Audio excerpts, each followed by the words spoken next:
Oh, why? Winter is here, and there's a good chance your home isn't being heated efficiently. And it's likely because of air sealing and insulation problems. Inadequate attic insulation is the leading contributor to high energy bills, cold rooms, and ice dams. Great news, the energy-efficient pros at Snap Construction can fix it all. Stop the heat from leaking out and save. Call 612-333-SNAP or visit snapconstruction.com for your free infrared energy inspection. Install with Snap Construction and qualify for over $750 in rebates and incentives. State and city programs are now offering 0% financing for qualifying insulation upgrades. So call Snap Construction for your free insulation energy consultation and start saving on your energy bills. Call 612-333-SNAP. That's 612-333-SNAP. Or visit snapconstruction.com. Snap Construction is arguably the most well-reviewed insulation and exterior contractor in the metro area. Visit snapconstruction.com. Hey, Cudahy to all my friends and relatives in four directions. This is Robert Pilot of Native Roots Radio presents I'm Awake. I'm here to ask you for your support. Finding honest Native-centered news is not easy. But with your support, we're able to provide accurate information about Standing Rock, Line 3, treaty violations, and COVID-19 in our Native communities. Please visit Native Roots Radio Network on Patreon and donate if you can. That's Native Roots Radio Network on Patreon. Pinigigi, and thank you for your support. Minnesota has the only original wolf population in the continental United States. And 80% of Minnesotans believe the wolf should be protected. Howling for Wolves is asking Minnesotans to respect our true wildlife manager, the wolf. Their survival is critical to our ecosystems, our communities, and even our economy. As highly intelligent animals with strong social bonds, Minnesota wolves deserve to be protected and admired. Learn more at howlingforwolves.org. Let's live and let howl. Howl! Hey, Ogama, I've been hearing a lot about this term, climate justice. What is that? Climate justice is recognizing that the negative impacts of climate change don't affect all people equally. It also means transitioning from a fossil fuel-based economy to a more sustainable future. MN350 is one of the groups that's pushing for this transition to protect our futures. You can even get involved too. That's great, especially since I'm concerned about pipeline projects like Line 3. How can I help MN350? Just find them on Facebook or visit mn350.org. With your AM 950 weather, I'm Patrick Lilia. Rain expected tonight with a low around freezing, then cloudy on Wednesday with a high of 38. Cafe Latte is unlike any restaurant you've ever experienced. Grab a tray and pick from their award-winning selections of soups, salads, sandwiches, and mouth-watering desserts. Cafe Latte, Victoria Street and Grand Avenue in St. Paul, or cafelatte.com. Portions of Native Roots Radio may be pre-recorded. It's a good day to be indigenous. Get up, stand up. They are going to become more brutal. Couldn't cut, hit me cut again. Because all the hippies were trying to be Indians anyway. They're going to become more repressive because it's a matter of dollars and their illusionary concepts of power. Hey, Victor. We must live in balance with the earth. And also with recent happenings at Wounded Knee. I am awake.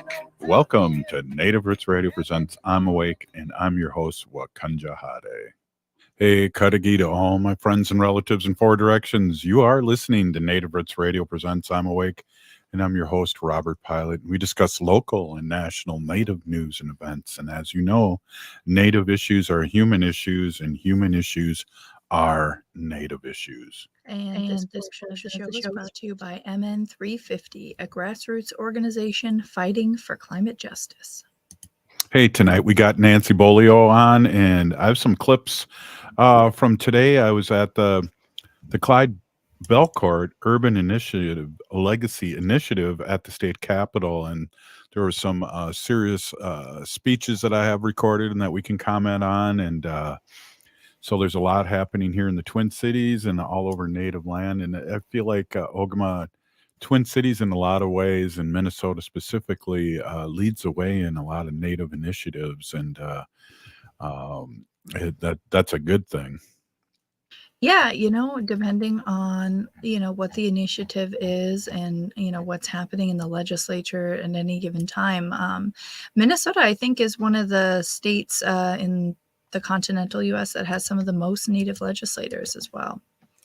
Right. And then I heard today, and I think we've talked about this too, that the Twin Cities has the biggest urban Native community in the country, which I think we've talked about that, but I heard that today. So without without any further ado, let's get with Ogama with the news that you don't hear anywhere else, like what I just said.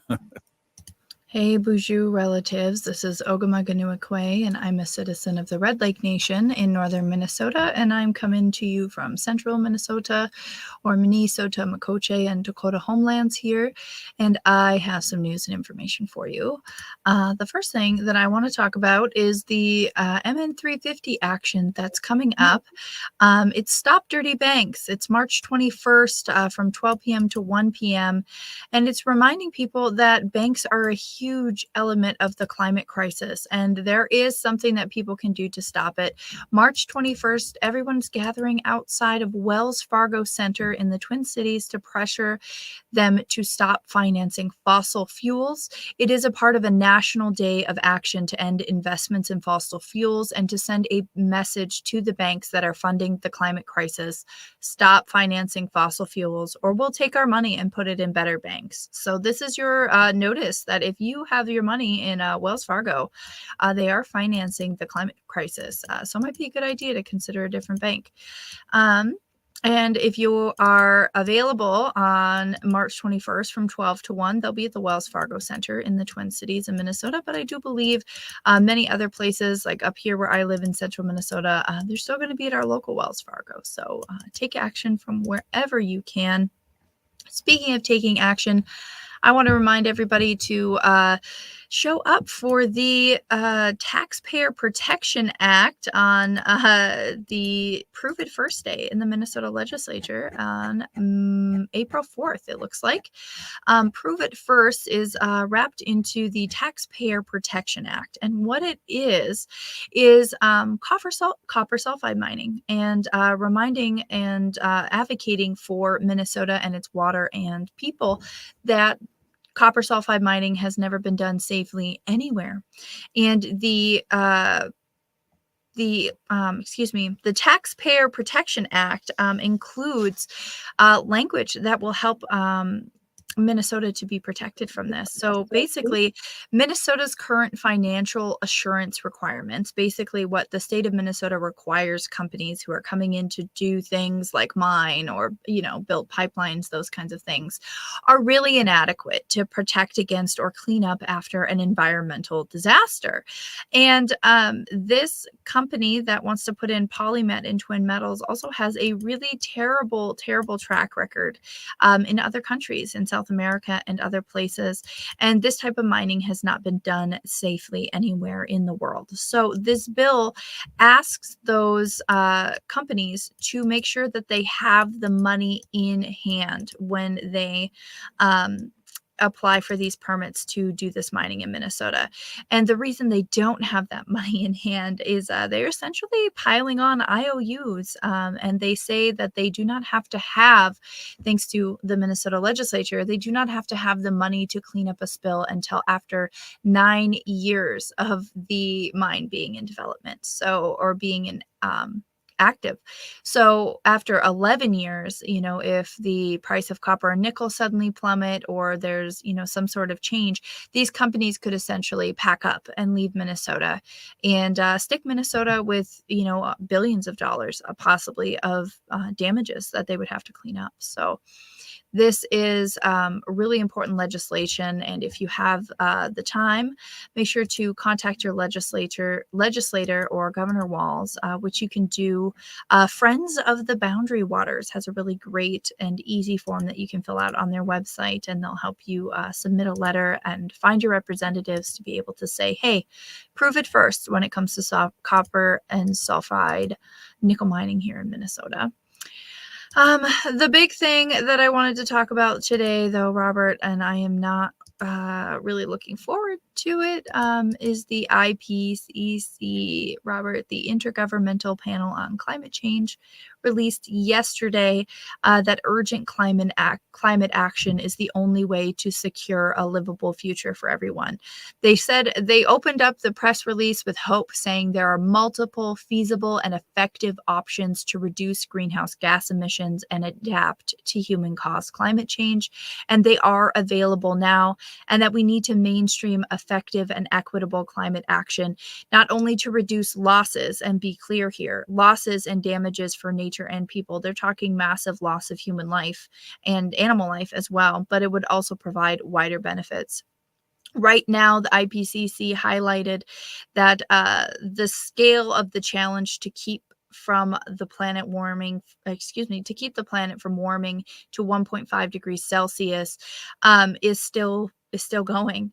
And every increment of warning is rapidly escalating hazards. And, they're really kind of vague a little bit in this press release about what these things have. But to be effective, these choices need to be rooted in our diverse values, worldviews, and knowledges, including scientific knowledge, indigenous knowledge, and local knowledge. And this approach will facilitate climate resilience development and allow locally appropriate, socially acceptable solutions.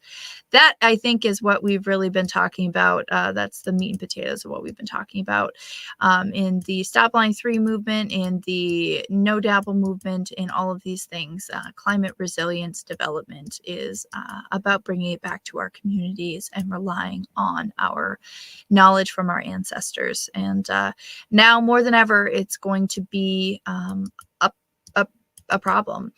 They estimate that approximately 30 to 50% of the Earth's land, freshwater, and ocean need to be conserved right now. And that is not something that we're set to do at this time. So I really hope that there is a better understanding of the kind of consequences that we'd be facing with the continuation of overconsumption and helping people to make more informed choices. Although as consumers, most of us, like we talked about yesterday, Robert, are not to blame. So many of these mega companies need to be held accountable for the damage that they are doing. So we've got 2 degrees Fahrenheit before we start losing a lot of people. So get with the program, everybody. Well, hey, Ogama, thanks for the news, and also thanks for the update and reminding us all where we're at here in this climate and as a world.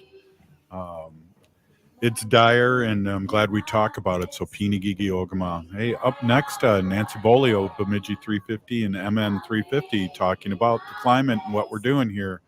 So, again, thanks again, Ogama, with the news. We'll be right back after this short break. Please stay with us. Oh, wow.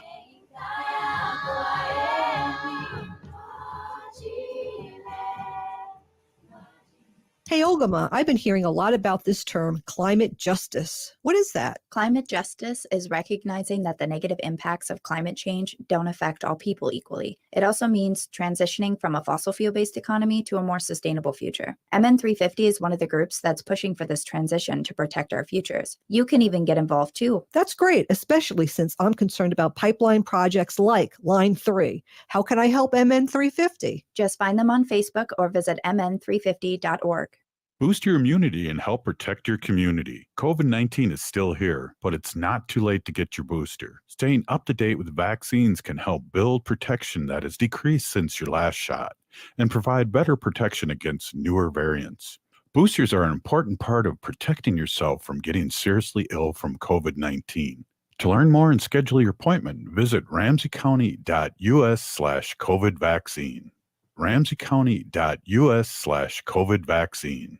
I heard sex trafficking happens a lot in Indian country. What is that? Here are some of the real reasons why sex trafficking happens in Indian country. Unequal gender roles that were forced on us by colonization. Communities don't have enough resources. Silence around domestic and sexual violence. Lack of attention and justice for missing and murdered Indigenous people. There's a lot of behavior that keeps our communities out of balance. These are just a few true reasons why Native communities are targeted by traffickers. When these acts of violence happen in our communities, it opens us all up for exploitation. Sponsored by the Minnesota Indian Women's Sexual Assault Coalition. Would you let animals pick your insurance? Do you really need to experience mayhem to get the best rates? Or how about a celebrity quarterback or fake university saving you money? There's a lot of marketing stunts when it comes to insurance, but what you really need is someone looking out for you. Call Array Insurance, and they will work hard to find you the best insurance coverage and rates. So avoid gimmicks and call Cheryl at Array, 763-504-3067 or arrayinsurance.com. Array Insurance, working hard for you.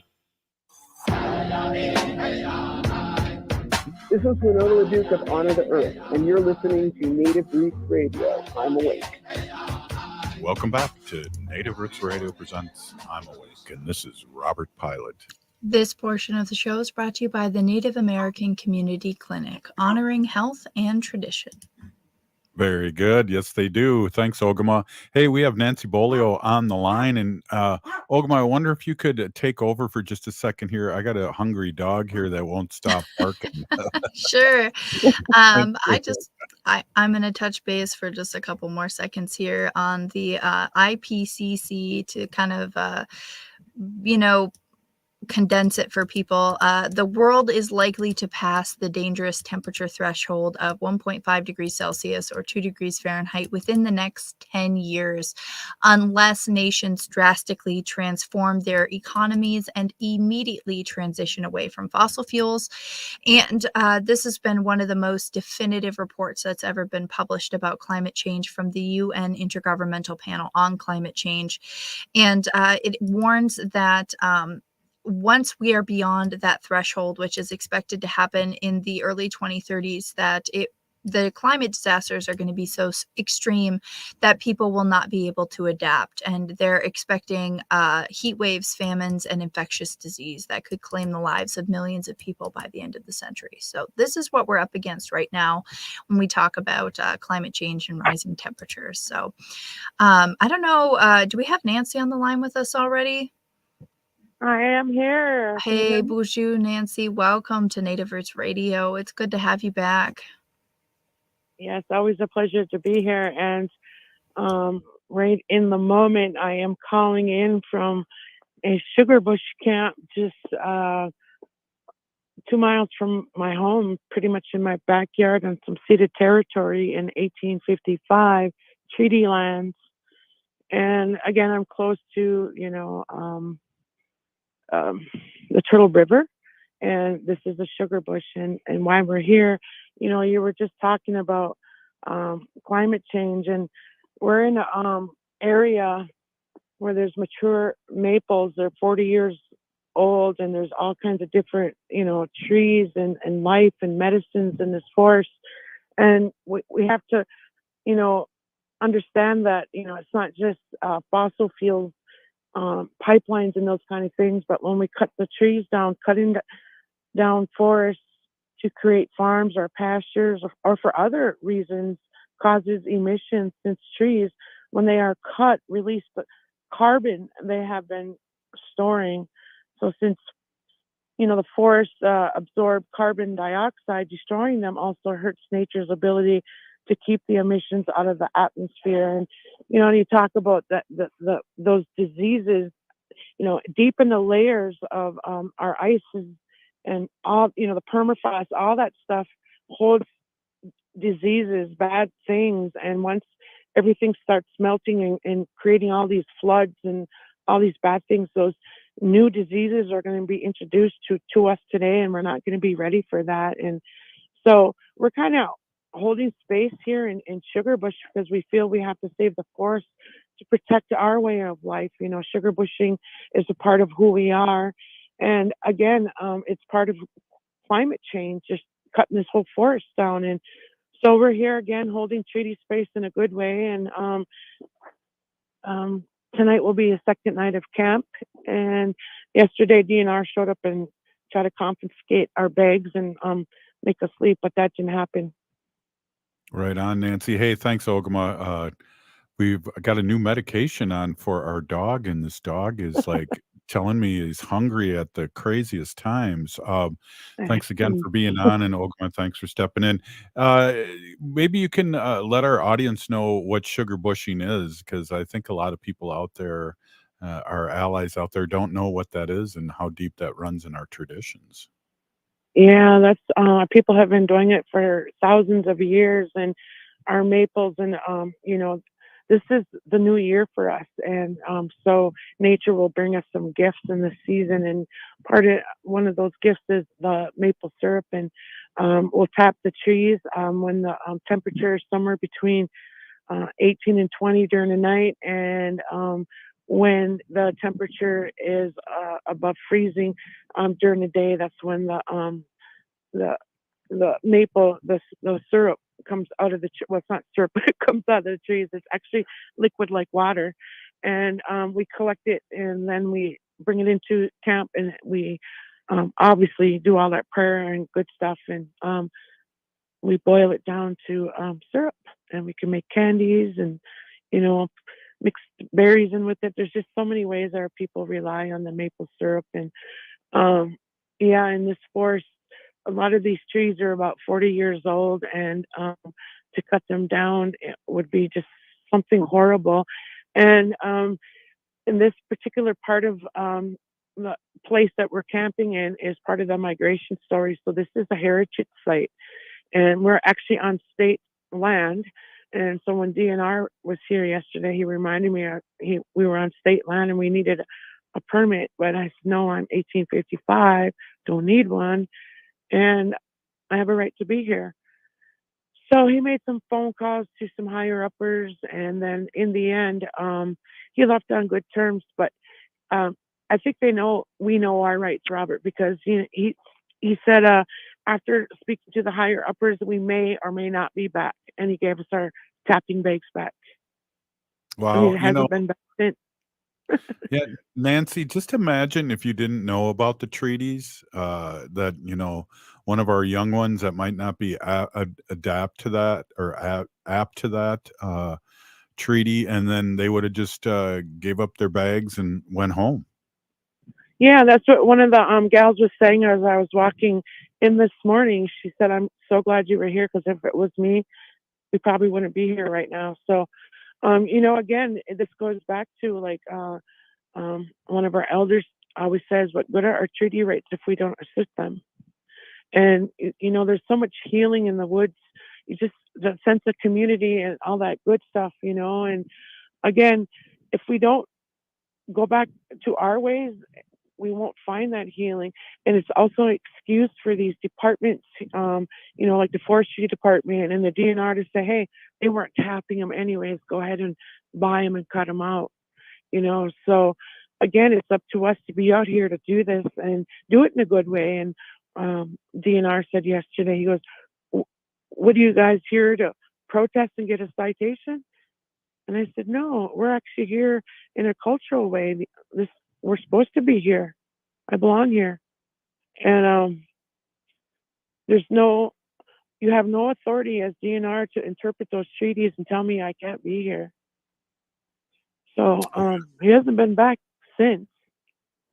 So we've been here a full day with no one out here harassing us. And back to the DNR, I told him, if you guys quit showing up and harassing us and giving us citations, we wouldn't be getting citations. And no, we're not protesting. We're here because we belong here. We have those rights. So they wanted, like deem us or, protesters, so they have an excuse to ask us to leave. So it's about how you show up too, Robert. You got to show up like that, they say. Well, right on, Ogama and Nancy. I mean, talk about demonizing us, and that really sounded racist to me in a big way about, oh, you're going to protest now because, we're telling you to, unplug these trees, or are you protesting now? That sounds terrible here. It is. And actually, the good news is we got the Leech Lake DRM on our side. And if there's some discussion that maybe at some point they'll bring out a permit for us to be here. We're not supposed to accept a permit. And we just have the support of the Leech Lake DRM. And then our tribal historical preservation officer will be out to, take a look, see what's out here and write a report to DNR to say, no, that you can't do this. And again, it's back to that trust responsibility on behalf of the government. And we trust that they would take care of these things. And signing those treaties as Native people, Robert, our ancestors signed those treaties to protect our way of life. And what good is any of that if the fish are poisoned and there's no more forest and no more medicine, no more monomen? What do we do? Right. You know, Nancy, before we get going here, there's Allison that asked a really great question. How can this not be part of their training? I mean, again, and that goes back to education, how they want to whitewash our education about what's happened to Native Americans in my lifetime, in your grandmother's lifetime, Ogama's grandfather or father and grandfather and grandmother's lifetime. I mean, how can they not know this stuff? And I think Nancy went. I think we might have lost Nancy.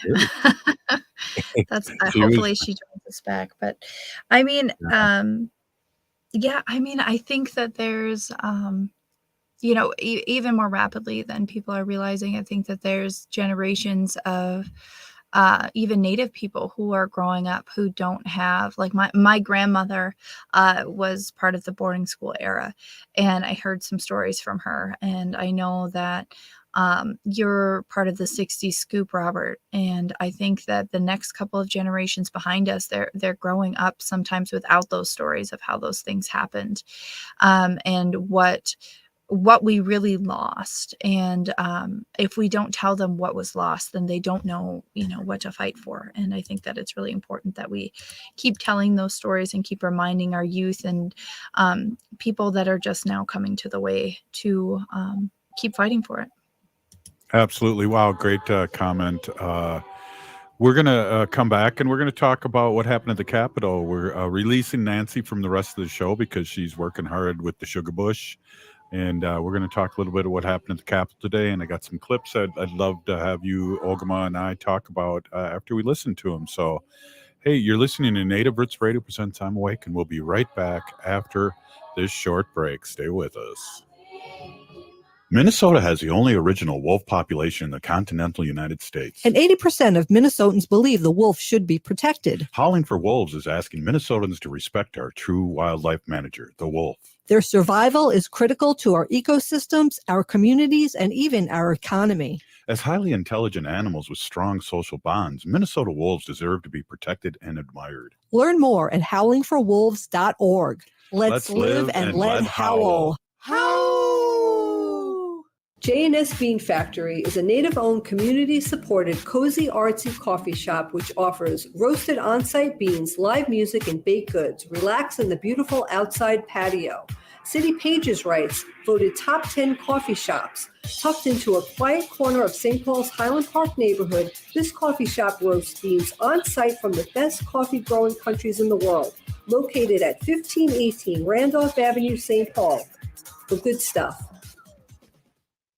It's me, your heart. High blood pressure is serious, and if you think I'm just going to keep ticking away, you're wrong. I can quit whenever I want, but I like my job. Just treat me better. Maybe we can do some exercise on occasion. After all, we're in this together. Don't let your heart quit on you. High blood pressure can lead to a stroke, heart attack, or death. Get yours to a healthy range before it's too late. Find out how at heart.org/blood pressure. A message from the American Heart Association, the American Stroke Association, and the Ad Council.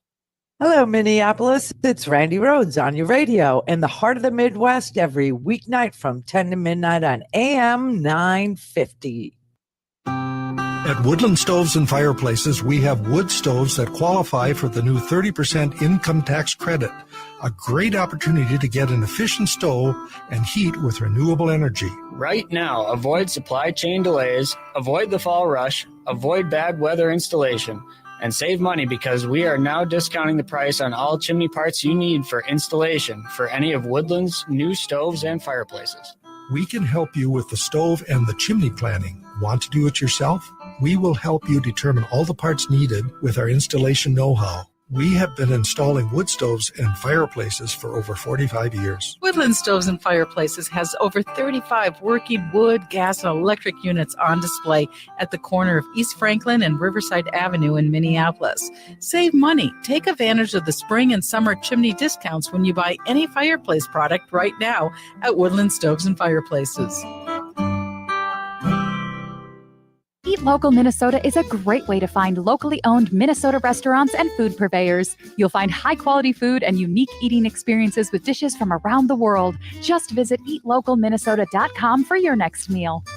Come visit the award-winning Hazel's Northeast in Minneapolis for breakfast, lunch, dinner, or weekend brunch.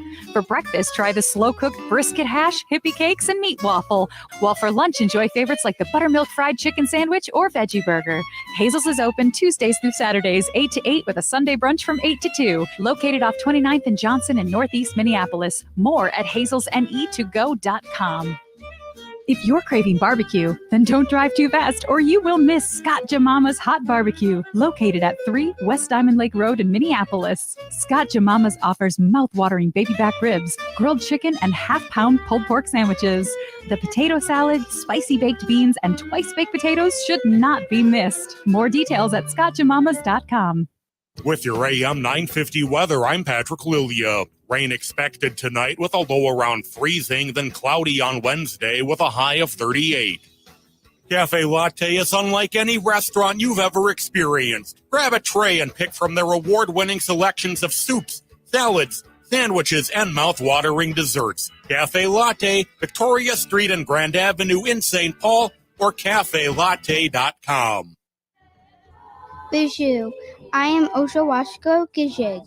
I'm from Red Lake Nation, and you're listening to Native Roots Radio.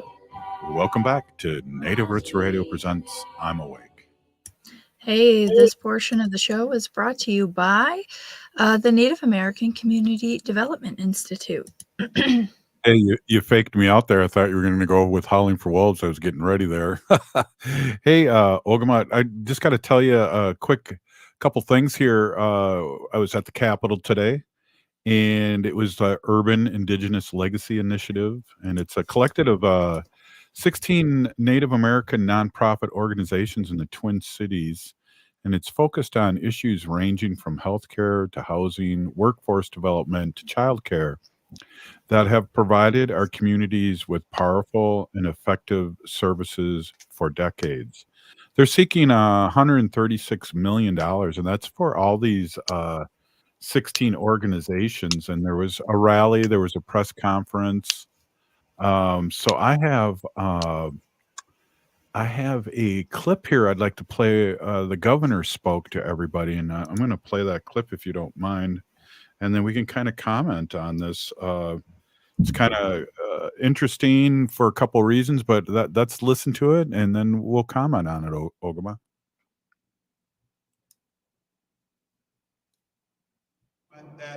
This has not always been the friendly place. This has been the place that worked against you and your people. This is the place that made it difficult for you. This is the place that passed laws that tried to make sure you were not part of Minnesota.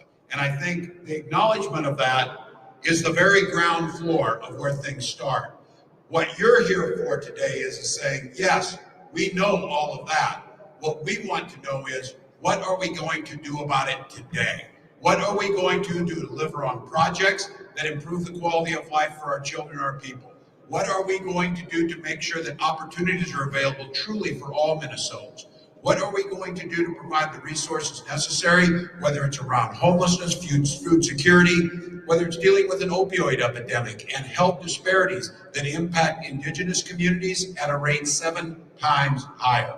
And so coming as a coalition, and just to be clear, state of Minnesota is working really hard to work with our 11 sovereign nations on government-to-government relationships. But I recognize the group that's here and the coalition that's been built is a recognition that Minneapolis and St. Paul specifically have one of the largest urban Indigenous populations in the country. And services that are rendered at the tribal nations are different than services delivered here. And this is nothing new. For the past 50 plus years, the organizations that are represented here have done that. I hope that my message this year would be a little different. Folks have come with things to advocate in the Capitol for years, and they come with things that they know need to be done. They know things that are popular, and they run into roadblocks where it ends up looking like you brought a wish list rather than a to-do list. So when you bring projects on bonding bill and they total 136 million, you're not just making up a number. You've decided that these are projects and vetted them that make a difference. So I want you to know, we have proposed $2.3 billion in a bonding bill, with 200 million of that specifically on equity for communities that have not been able to be a part of that. So as you're talking to legislators, and again, I will tell you this, we had an opportunity last week to pass a bonding bill. We weren't able to do that because that takes a supermajority. Well, we will just simply pay for it, and if you don't want to support it, we will have the votes to pass it anyway, because these projects are too important. So, as you're here with a historical expectation that this building will not deliver for this community the way they should, I understand that. I think the only thing that will change that perception is actually getting these projects done, of actually seeing money go to reduce homelessness, to tackle some of the issues. That is the thing. We have gotten by in the past by simply acknowledging our issues or acknowledging a problem. It has become a real problem of admiring the problem without putting up specific solutions. And I can tell you the last thing you need is to have someone not from the community, old white guys here, determine what the community needs. Those never work. Those never work. What works is the ability of what we're doing and doing it with our tribal nations. We did this during COVID, and I'm going to do it again around housing. Direct appropriations to the communities that can make the decisions necessary to improve lives. Those are the best results. Those are the best results. So I want to thank you for being here with your advocacy. I want to thank you for sharing this land that we all stand on, understanding that we are going to undertake some of these things, whether it's Indigenous education for all, so that all of our children, my children, your neighbor's children, understand the true history of this. And then we are going to correct things that need to be corrected. It's my expectation that we are going to pass legislation to transfer the Upper Sioux State Park, which was a location of pain, anguish, and death for the Yellow Medicine people. Our goal is to, with the help of the federal government and the interior, transfer that state park to the ownership of the Yellow Medicine people to honor their land the way they need to.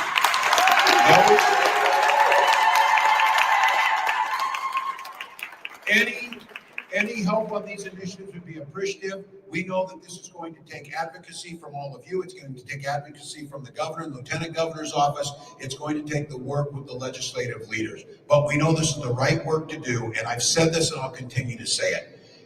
If our Indigenous children and our Indigenous families are doing well, everybody else is doing well. So the issue on this is making sure that we truly honor a One Minnesota, really honor a history that we need to tell that has not been positive for everyone in this state, but with concrete steps to improve on that and move forward. That's what you're here for. Here's the good news. We got 7 weeks to the end of session. We can truly make transformational change in 7 weeks, and our kids can't wait another year. Our families can't wait for another legislative session. This is the one. So thank you all. Wow, Ogama, your thoughts? I like the term.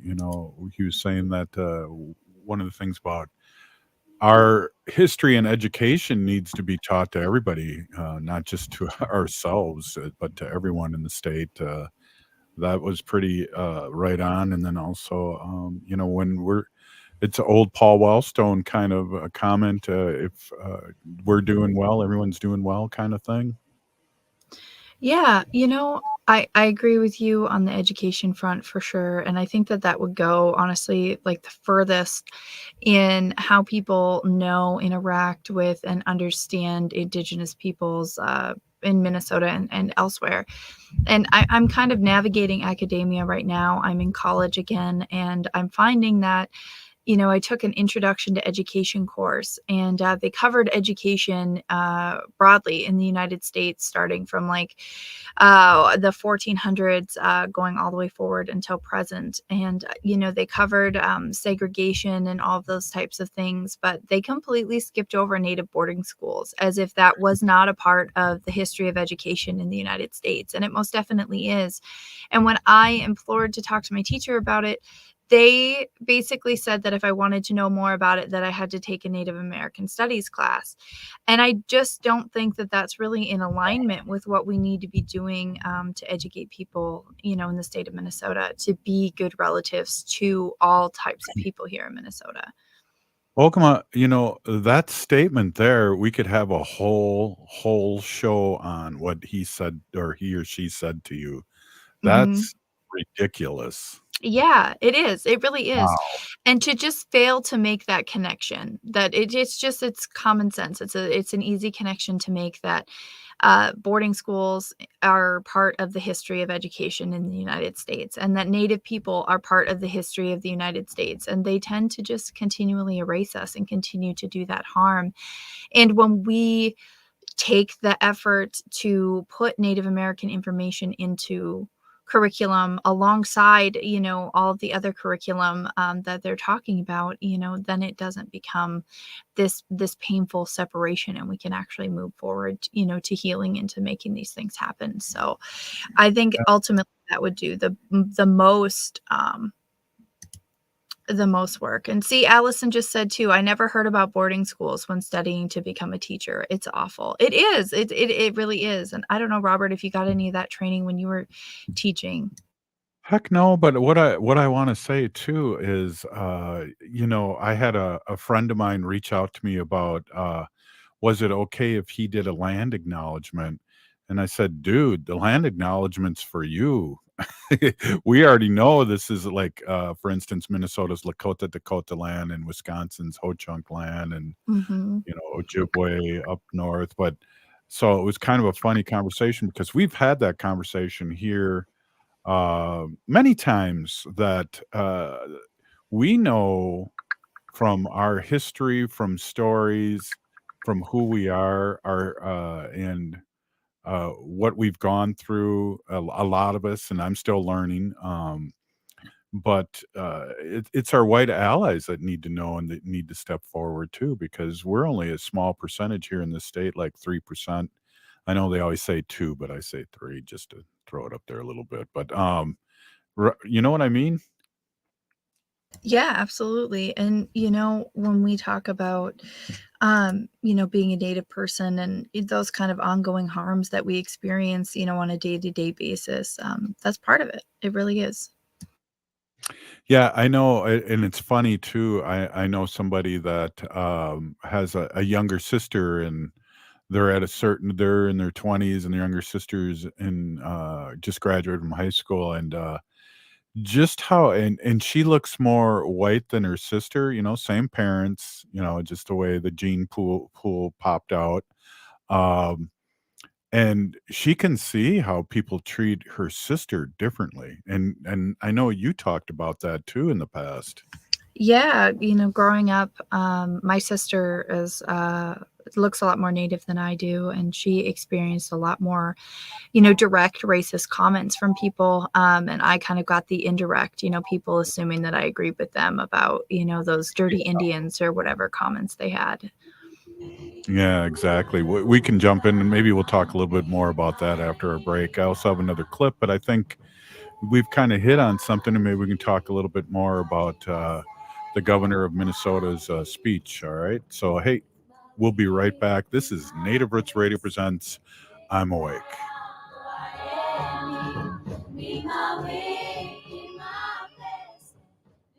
Hey, Olgama, I've been hearing a lot about this term, climate justice. What is that? Climate justice is recognizing that the negative impacts of climate change don't affect all people equally. It also means transitioning from a fossil fuel-based economy to a more sustainable future. MN350 is one of the groups that's pushing for this transition to protect our futures. You can even get involved too. That's great, especially since I'm concerned about pipeline projects like Line 3. How can I help MN350? Just find them on Facebook or visit mn350.org. Native American rights are on the ballot April 4th. Vote for Judge Janet Protasewicz. She values Wisconsin's tribes as sovereign nations and recognizes Native rights with fairness and integrity. Judge Janet understands the importance of issues such as missing and murdered Indigenous women, treaty rights, and hunting and gathering. We deserve someone that knows these things matter. In-person early voting begins March 21st. Check your municipality's early voting schedule at vote.wisdems.org or call the Voter Protection Hotline at 608-336-3232. You can register to vote at the polls on Election Day with a photo ID and proof of residence. Your tribal ID can be used as a photo ID to vote. Stand up for your people. Vote for someone who will stand up for you and stand up for Native rights. Vote for Judge Janet Protasewicz for Wisconsin Supreme Court. Paid for by the Democratic Party of Wisconsin as an in-kind to Janet for Justice. The Senior Linkage Line is a free statewide service of the Minnesota Board on Aging in partnership with Trellis. I have volunteered with seniors nearly 15 years, working alongside their compassionate team. I am honored to partner with Trellis as we help our elders find housing, compare costs of Medicare prescriptions, and learn how to avoid fraud and scams targeting seniors. We help our elders optimize well-being as they age, and we can help you too. Reach out today at trellisconnects.org. Hi, I'm Jane Fonda, and you're listening to Native Roots Radio. And we're back to Native Roots Radio presents I'm Awake, and this is Robert Pilot. Hey everybody, this portion of the show was brought to you by Howling for Wolves, protecting wolves for future generations. Ow! Right on. Hey, it sounded good with just two. That was awesome, Ogama. Let's jump a little bit back into what you were talking about, because I think that we were just at the end of the break. It's interesting, TV shows, movies, people masquerading it as a different race, seeing how people are treated in a different way. But again, it sounds like you and your sister really lived through that in a real way. Yeah, we did. Like I was saying before the break, my sister looks a little bit darker skinned than I do, a little bit more Native than I do. I'm, effectively white passing in a lot of situations. And she experienced a lot of direct racist comments, words that I don't want to repeat on the air. And I experienced a more kind of indirect, comments about, kind of whispering under your breath about the Indians and not really realizing that I am one, which is always fun as somebody who can be like, and that's me. So why don't you tell me again what you have to say about them, and just kind of watch the, all of the color drain out of their face. But another thing too, when we were little, my dad was tall and dark skinned, had tattoos and all those kinds of things. And, we used to go to like our local county fair here. And when I was a kid, there wasn't that many Native people around town here. And they certainly probably didn't go to the county fair very often. And I remember thinking that he was magic, because people would just get out of the way. I'd be holding his hand and people would just move. I didn't realize till I was in middle school that it was because people were afraid of him. They were afraid to speak to him, or that he was going to, do something. And here he was, with two little girls, one on each hand. And it's just it's a strange realization to have, as a young person, that people are afraid of you. Yeah. Wow. I'm chewing on that. That's really interesting and really, really personal. That's Yeah. Well, that's crazy. Even now, my husband has some of those same reactions sometimes when we're in public too, for reasons that we can't always put our finger on.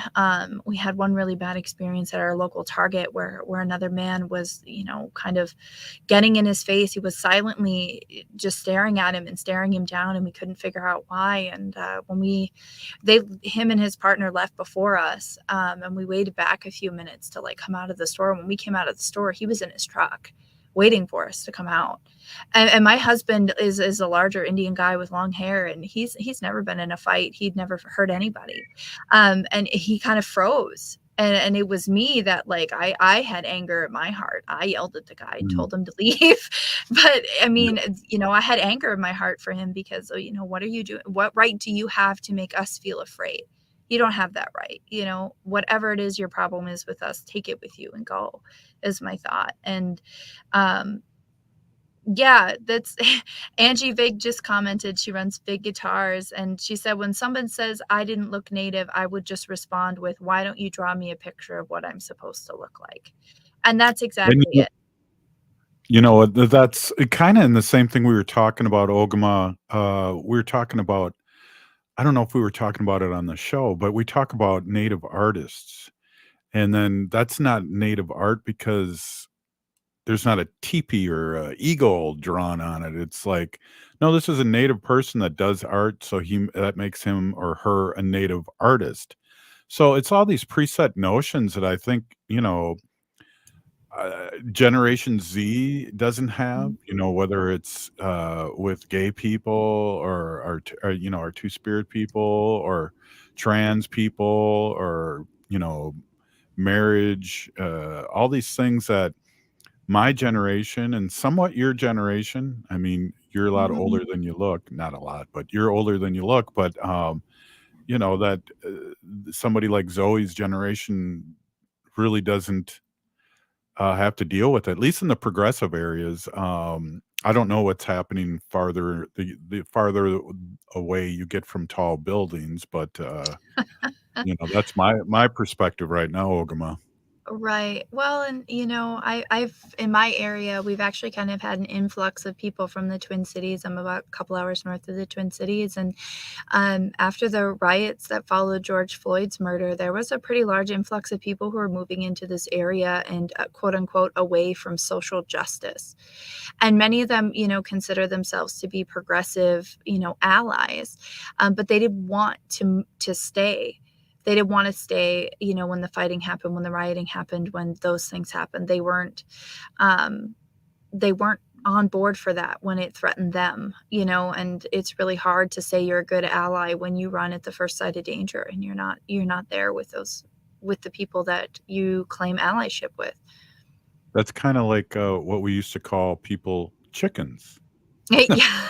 And I have feelings for that. I have young children, and I couldn't imagine the trauma that they would have gone through and that our family would have gone through had we been in the midst of those riots and those kinds of things. But I mean, I drove into it to be there to help at the American Indian Center because it's important to me, and would do it again if I wasn't currently a food source for my youngest. So that may change in the next couple of years, but people do a lot more with their actions than they do with their words. And getting back to what Governor Walz had to say, I really, really hope that the actions line up with the words this time, and that we see those working together. We see those people advocating for this, and we see that work happening at the legislature to get these organizations funding in the Twin Cities, and hopefully they're able to take some of that funding and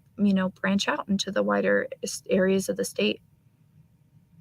Yeah, it's 16 groups and they have 14 projects, and a lot of it or most of it is here in St. Paul and Minneapolis. But I heard some personal stories of people getting help from these organizations, homeless people, all these things that if the natives are running it, they're being one of the things the governor, I'm again paraphrasing, had to say was like, if the natives are working on native problems, they'll get done. It's not somebody that's out of the community that's going to fix it, or what we always have issues with, and is what is it called, white Saviorship. savior. Yeah, Mhm. thank you. The white saviorship that sometimes and life is full of boundaries. So that's an interesting thing, Ogama. Yeah, and it's good that we have allies and it's good that we have people who are advocating for our rights as well, because a lot of times as a Native person, they don't listen to us, but they'll listen to other non-Native people. So we need our allies. We need those people to help raise and amplify our voices as well. But we also need them to understand, when it's appropriate to step back and let us take care of our own business, because we know how to take care of our people better than anybody. Right, and that's all the way from, touching somebody's hair to, powwow etiquette to, we're not a bunch of savages getting drunk all the time and powwowing and 49ing and all those things. Ogma, great, show. Your insights are always so valuable and important to, this show, but also our community that listens to us, so I gotta give you a big hoo-wah. Hey, all right. Hey, if you're listening to the show, you are part of the resistance from Chief Plentycoops. The ground in which we stand on is sacred ground. It is the blood of our ancestors. We need to resist, divest, join a group, run for office, and I'm adding vote. I know make voting a tradition. We're still here. We are the seventh generation. Free Leonard Peltier now.